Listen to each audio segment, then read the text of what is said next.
Next,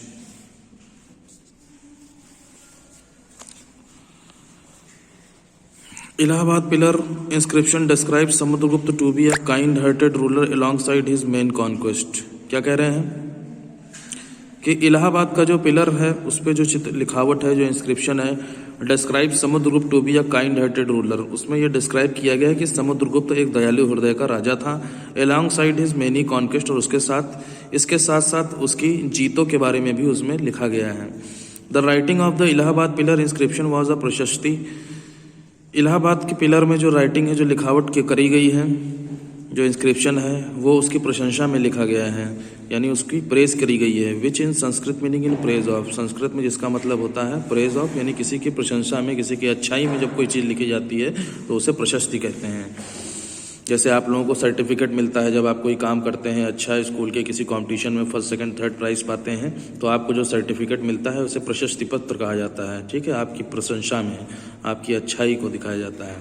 तो ऐसे ही प्रशस्ति में इलाहाबाद पिलर में लिखा गया है। The court poet were known to list the achievements of the king in ornate language that was later engraved as an inscription on the pillars and stones for everyone to read. Court poets were known to list the achievements of the king. दरबारी कवियों को इसलिए जाना जाता था to list the achievements of the king in ornate language, क्योंकि वो राजाओं की जो उपलब्धियां होती थी, उन्होंने अपने जीवन में जो भी पाया होता था उसको बहुत ही सजी धजी भाषा में लिखते थे।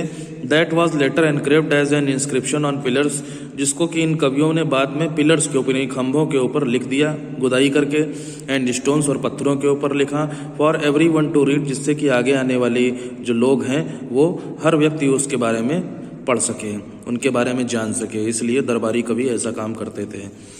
Samudragupta also performed the Ashvamedha yajna to celebrate his conquest. Samudragupta ने अश्वमेध यज्ञ भी किया था। यज्ञ बोलते हैं यज्ञ को, यज्ञ जो होता है आपका। टू सेलिब्रेट हिज कॉन्क्वेस्ट, अपनी जो जीते उसने हासिल करी थी, जो कॉन्क्वेस्ट यानी जो जीता था इलाकों को, एरियाज को, जिससे कि अपने टेरिटरी को फैलाया था, उसको सेलिब्रेट करने के लिए उसने अश्वमेध यज्ञ भी किया था। ये बहुत बड़ा यज्ञ होता है, पूजा पाठ इसमें किया जाता है, भगवानों का आह्वान किया जाता है। He was known to be a sharp military leader, उसे बहुत ही तेज तर्रार मिलिट्री लीडर यानी सेना नायक के नाम से भी जाना जाता था। But also a great patron of art, और इसके साथ साथ उसने कलाओं को भी बहुत संरक्षण दिया। पैट्रॉन मतलब प्रोत्साहन किया, ठीक है, उनको आगे बढ़ाने का काम किया, प्रमोट किया कलाओं को। The coins issued by Samudragupta show him playing the veena. Samudragupta ने जो सिक्के इशू करवाए उसमें उससे वीणा बजाते हुए देखा गया है। He has been described as Kaviraj as well। इसके साथ साथ समुद्रगुप्त को कविराज के नाम से भी जाना जाता है या डिस्क्राइब किया गया है। Chandragupta second, Samudragupta was succeeded by his son Chandragupta second who took the Vikramaditya, the title of Vikramaditya. Samudragupta के बाद उसका बेटा चंद्रगुप्त सेकंड सिंहासन पर बैठा, जिसे विक्रमादित्य की उपाधि मिली। The Gupta dynasty reach its zenith, Gupta साम्राज्य अपनी ऊंचाइयों पर चंद्रगुप्त के शासनकाल में पहुंचा। Chandragupta second married the Naga princess Kubera Naga. Chandragupta second ने नागा राजकुमारी कुबेर नागा से विवाह किया। His daughter was married to the Vakataka ruler Rudrasena second, उसकी बेटी का विवाह वकाटका के राजा रुद्रसेन सेकंड से हुआ। With the help of the Vakatakas की मदद के साथ ही चंद्रगुप्त सेकंड ने defeated the Saka ruler, Saka राजाओं को चंद्रगुप्त सेकंड ने हरा दिया। एंड एनेक्स देयर टेरिटरीज, और उनके क्षेत्रों के ऊपर कब्जा कर लिया। बाई डिफीटेड द साकास को हराने के साथ ही Chandragupta gained control of the important ports. Chandragupta ने बहुत ही महत्वपूर्ण जो बंदरगाह थे, पोर्ट्स बोलते हैं बंदरगाह, जहाँ समुद्री जहाज आकर के रुकते हैं, बड़े बड़े जो जहाज होते हैं उन्हें हम पोर्ट्स कहते हैं उन जगहों को, ठीक है। तो सोपारा, ब्रोच और कैम्बे जैसे जो पोर्ट्स थे उनके ऊपर चंद्रगुप्त का कंट्रोल हो गया। ड्यूरिंग हिज रेन, इसके शासनकाल में, ही reestablished the second capital at Ujjain, उसने अपनी दूसरी राजधानी उज्जैन बनाई पाटलिपुत्र के अलावा। Therefore like his predecessors Chandragupta second stretched his territories through conquest and matrimonial alliance. इसलिए अपने प्रोड्यूसर्स यानी अपने पूर्वजों की तरह चंद्रगुप्त सेकंड ने भी अपने टेरिटरीज यानी अपने किंगडम को बहुत दूर दूर तक फैलाया जीत करके दूसरे इलाकों को, और विवाह के समझौते करके, यानी अलग अलग राज्यों की रानियों से विवाह करके भी उसने अपने एरियाज को फैलाया। उसके बाद क्या कह रहे हैं, Chandragupta second was also a pattern of art and literature. Chandragupta second जो था उसने भी कला को और साहित्य को, लिटरेचर यानी किताबें लिखने के काम को प्रोत्साहन दिया। The great poet Kalidasa and astronomer Varaha Mihira were a part of his court. बहुत ही महान कवि कालिदास और ज्योतिष शास्त्री Varaha Mihira were a part of his court, ये दोनों इसी के दरबार के थे। The Chinese traveller Fahien visited India during his rule. China का यात्री फाहियान ने इसके शासनकाल में ही भारत की यात्रा करी थी, विजिट किया था इंडिया में। And left a glorious account of Gupta empire, और उसने गुप्ता एम्पायर के बारे में बहुत ही ग्लोरियस अकाउंट लिखा, यानी बहुत ही अच्छी किताब लिखी। The gold coins issued during Chandragupta all rule and reflective the prosperity of the great Gupta empire. सोने के सिक्के जो कि चंद्रगुप्त सेकंड के समय में इशू करवाए गए थे, उससे गुप्ता साम्राज्य की प्रॉस्पेरिटी यानी उनकी समृद्धि, उनके रुतबा उसमें रिफ्लेक्ट होता है, दिखाई देता है, उनकी समृद्धि दिखाई देती है। Decline of the Gupta empire, Gupta साम्राज्य खत्म कैसे हुआ। The later Gupta were not as powerful as their presidents. बाद के जो गुप्ता राजा है वो अपने पूर्वजों की तरह ताकतवर या शक्तिशाली नहीं थे। By the 6th century the Gupta empire decline. 6ठी शताब्दी आते आते गुप्ता साम्राज्य खत्म हो गया। Besides Kumara Gupta and his son Skandagupta, not many Gupta rulers were as powerful and successful as the previous rulers of the Gupta dynasty. Kumara Gupta और उनके बेटे स्कंदगुप्त के बाद कोई भी ऐसा गुप्ता राजा नहीं बचा जो कि अपने पुराने गुप्ता साम्राज्य के राजाओं के जितना शक्तिशाली और सफल हो। It is believe that the later Gupta rulers were attacked by the Hunas. ऐसा विश्वास किया जाता है कि बाद के जो गुप्ता राजा थे उनके ऊपर हुणा राजाओं ने या हुणा डायनेस्टी ने अटैक किया। A nomadic tribe of Central Asia, जो कि सेंट्रल एशिया की एक आदिवासी बस्ती वाले लोग थे। Several small kingdoms came up in north India. बहुत सारे छोटे छोटे राज्य नॉर्थ इंडिया में आ गए। After decline of the Gupta empire खत्म हो जाने के बाद these small kingdoms were at constant warfare until the 7th century। और 7वीं शताब्दी आते आते ये छोटे छोटे राज्य लगातार युद्ध लड़ रहे थे या लड़ाइयाँ लड़ रहे थे। When the king of Thaneshwar Harshvardhan consolidated the small kingdoms under his control. When the king of Thaneshwar, और इसी समय थानेश्वर का राजा हर्षवर्धन ने छोटे छोटे राज्यों को अपने कंट्रोल में कर लिया। कंसोलिडेट मतलब उनको एक कर लिया, यूनाइट कर लिया। जबकि जो दूसरे छोटे छोटे राज्य थे वो आपस में लड़ ही रहे थे 7th century में।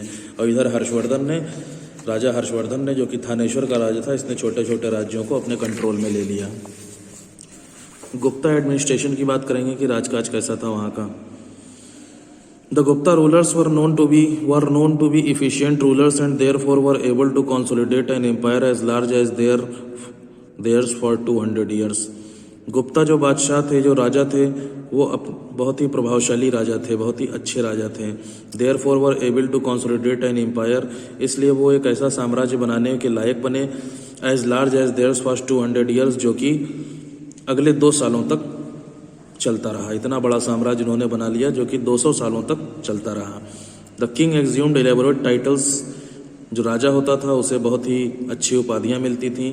इलेबोरेट टाइटल्स यानी बहुत ही बड़ी बड़ी, जैसे कि परम भट्टारका, परमेश्वर, महाराजा धीराज, चक्रवर्तिन और सम्राट। इस तरीके की जो टाइटल्स थे जो कि राजा की पावर को इलेबोरेट करते थे, ऐसे इनकी टाइटल गुप्ता डायनेस्टी के राजाओं को मिले। The king had the absolute authority, राजा जो है वो सर्वोच्च अधिकारी होता था, सबसे बड़ा अधिकारी होता था। And was the head of the administration, और प्रशासन का मुखिया वही होता था। राजकाज संभालने का काम, जिम्मेदारी राजा के पास ही होती थी। The king was assisted by several officers, राजा की मदद बहुत सारे दूसरे अधिकारी करते थे। And the council of ministers, और एक मंत्रिमंडल होता था। That ensured the smooth functioning of the administration, जो कि राजकाज को बहुत ही अच्छे तरीके से चलाने का विश्वास दिलाता था। मेनी एडमिनिस्ट्रेटिव पोस्ट वर हेरिडिटरी, बहुत सारी प्रशासनिक जो पोस्ट थी या राजकाज की जो पोस्ट थी वो हेरिडिटरी थी, यानी फादर के बाद जो उनके बेटे होते थे वो उस पोस्ट पे आ जाते थे, जैसे कि आजकल की गवर्नमेंट जॉब में होता है। ठीक है, जैसे फादर अगर एक्सपायर कर गए हो तो उनके बेटे को जॉब मिल जाती है, ठीक है, ड्यूटी के दौरान ही। तो ऐसे ही पुराने समय में जो एडमिनिस्ट्रेटिव पोस्ट थी वो हेरिडिटरी होती थी, यानी फादर के बाद उनके बेटे, फिर उनके बेटे, फिर उनके बेटे, इस तरीके से ये चलता रहता था। There is a reference of Samudragupta court poet Harisena being a Mahadandanayaka और a chief judicial officer as his father. Samudragupta के दरबार में हरिसेन कवि का भी नाम लिया जाता है, जो कि महादंड नायक था और अ चीफ जुडिशियल ऑफिसर या मुख्य न्याय अधिकारी था एज हिज फादर, जो कि उनके पिता थे। समुद्रगुप्त के जो महान कवि थे जिनका नाम हरिसेन था, वो महादंड नायक थे या उन्हें मुख्य न्यायी अधिकारी भी कहा जाता था एज हिज फादर, जो कि उनके पिता के रूप में थे। Besides positions being made hereditary, यानी जो पोस्ट उस समय की होती थी उनको हेरिडिटरी बनाने के अलावा, यानी अनुवांशिक बनाने के अलावा, 1 person could hold more than 1 office. जो उस समय के अधिकारी होते थे उनको एक से ज़्यादा ऑफिस दिए जा सकते थे संभालने के लिए। For example, Harisena was also a Kumaramatya and a Sandhivigrahika और a minister of war and peace. Example के तौर पर हरिसेन जो थे वो उन्हें कुमार मात्य भी कहा जाता था या फिर संधि विग्रहिका भी कहा जाता था, या minister of war and peace, ठीक है, युद्ध और यानी लड़ाई जो अटैक किए करते थे वो लोग, और शांति बनाए रखने के लिए बनाए रखने का जो मैनेजमेंट था, जो काम था, वो भी हरिसेन को ही दिया गया था। एक तरफ वो कुमार मात्य भी थे और मिनिस्टर ऑफ वॉर और पीस, यानी अटैक वगैरह जो लोग करते थे, युद्ध करते थे, लड़ाइयाँ करते थे, उसकी भी देखरेख हरिसेन ही करते थे, और चीफ जुडिशियल ऑफिसर भी थे। The kingdom was divided into bhuktis और प्रोविंसेस। राज्य भुक्तीज या प्रांतों में बटा हुआ। छोटे राज्यों को पुराने समय में प्रोविंस कहते थे, ठीक है, जैसे स्टेट्स हैं वैसे ही उस समय प्रोविंस होते थे। Which were governed by the king's representatives, जिनको राजा के जो प्रतिनिधि होते थे, उनके जो असिस्टेंट होते थे, वो गवर्न करते थे, चलाते थे, जिन्हें अयुक्तास कहा जाता था या कुमार मात्यास कहा जाता था। भुक्तीज वर फर्दर डिवाइडेड इंटू विश्यास। भुक्ति जो प्रांत होते थे, यानी जो स्टेट्स होते थे, उन्हें वो आगे चल करके विश्यास या जिलों में बढ़ जाते थे। दैट वर गवर्नड बाय विश्यापतिज, इनको विश्यापतिज चलाते थे। नगर श्रेष्ठिस were the officers looking after the city administration. नगरों के जो श्रेष्ठिस होते थे वो अधिकारी होते थे जो कि शहरों की देखभाल करते थे, वहाँ का राजकाज संभालते थे। The village in the district were under the control of ग्रामिकास। जिलों में जो गांव होते थे वो ग्रामिकास के कंट्रोल में होते थे। The decentralization in administration was further extended to the military arrangement as well. Decentralization in administration, राजकाज में डिसेंट्रलाइजेशन, यानी जो एक राजा के पास जो पावर होती थी वो जब धीरे धीरे कम होने लगी, was further extended to the military arrangement as well. इसकी वजह से जो मिलिट्री का अरेंजमेंट था वो भी धीरे धीरे एक्सटेंड होता गया, फैलता गया। सामंताज और military leaders would provide their troops in time of war. सामंत लोग या फिर सेनाओं के जो लीडर्स होते थे वो provide their troops in time of war. उन्हें लड़ाई के समय या युद्ध के समय ही उनके सैनिकों को प्रोवाइड कराया जाता था। In lieu of his help, अपनी मदद के बदले में, the military leaders were issued land grants. इन सेना के जो लीडर्स होते थे उन्हें लैंड ग्रांट्स यानी ज़मीनें दान में दी जाती थी। They could collect revenue from these land grants. इन ज़मीनों से वो रेवेन्यू यानी टैक्स को वसूलते थे। And maintain their armies as well, और उसी पैसे से वो उसी टैक्स से, उसी पैसे से सेनाओं को मेंटेन करते थे। Sometimes these samanta became very powerful. कभी कभी ये जो सामंत होते थे जिन्हें फ्यूडल लॉर्ड्स कहा जाता था, ये बहुत ज़्यादा शक्तिशाली हो जाते थे। And try to declare their independence, और अपने आप से राजा को स्वतंत्र करने के लिए डिक्लेयर कर देते थे। Land tax was the main source of income. ज़मीनों से टैक्स वसूलने का जो तरीका था वो इनकम का मुख्य स्रोत था, मेन सोर्स था, यहीं से पैसा मिलता था ड्यूरिंग द गुप्ता पीरियड के समय। अब हर्षवर्धन की बात हो रही है।